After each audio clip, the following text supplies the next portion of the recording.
India women showed up to the semis performing their highest chase at the T20 World Cup. On the other hand, Australia made it to the semis effortlessly, winning 4 matches in the group stage.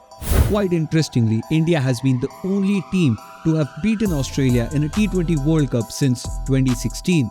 But Australia came out on top in the 2023 Women's T20 World Cup semi-finals. Here are the match highlights and review of the India-Australia Women's T20 World Cup semi-final. First innings, India reels under misfields. Australia women won the toss and opted to bat first. As Healy and Mooney made their way to the pitch, the Indian skipper had everything laid out. India got off to a good start in the power play, restricting the boundaries and the sixes. The Aussie batters avoided playing reckless shots out of frustration and waited for their time. And once Mooney got going, the momentum of the entire game shifted. Radha Yadav dismissed Healy for 25 runs in 26 balls shortly after the power play ended. But Mooney did not back off from the pressure and smacked 7 boundaries and 1 6. Shikha Pandey stepped in to disrupt the Mooney-Lanning partnership. Mooney brought up a half-century, scoring 54 runs in 37 balls.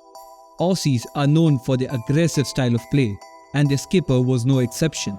Switching gears instantly, Lanning stitched a crucial partnership with Ashley Gardner. Gardner was at her brutal best, scoring 31 runs of 18 balls. The skipper Lanning ended up with an unbeaten knock of 49 runs in 34 balls. India reeled under the pressure of poor field placement, and sloppy fielding just made things worse. Australia women put up a score of 172 runs. Second innings, Australia women's domination continues. The Indian top order made no major contributions.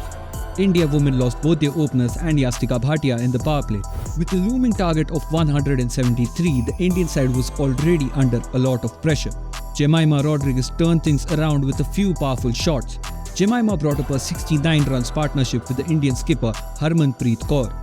Darcy Brown picked up Jemima's crucial wicket, disrupting the entire momentum.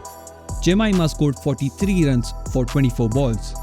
Harmanpreet kept the Indian fans glued to their seats as she brought up her half-century. But luck wasn't on her side, as her bat got stuck before the crease, resulting in a run out. Harmanpreet played a great innings, scoring 52 runs in 34 balls, but left the pitch in frustration, cursing her luck. The skipper's wicket opened the doors for the Aussies. It was all downhill from there as the pressure kept on growing. The Australian team's fielding efforts were quite exceptional, as the fielders made rough dives, saving numerous boundaries. Being unable to get the ball over the boundary, the tailenders struggled towards the end, hitting Hail Mary shots. The Aussie bowlers kept their nerves calm and ultimately took away the game. Australia won the match by 5 runs. Woman of the match, Ashley Gardner. Ashley Gardner put on an outstanding all-round performance in the T20 World Cup semi-finals. She scored 31 crucial runs towards the end of the innings, giving Australia the advantage. Moreover, she started off the second innings by dismissing the Indian opener Smriti Mandhana at just 2 runs. She came back in the last over and defended 16 runs off that over. To top it off, she bagged another wicket while at it. The Australia women's team did once again what they do best, pulling through in the clutch moments. Making it to their 7th consecutive semi-finals, Australia women win another showdown. Although Australia women won the match, India women won the hearts. And that brings us to the conclusion of another outstanding game of cricket. Stay tuned for more.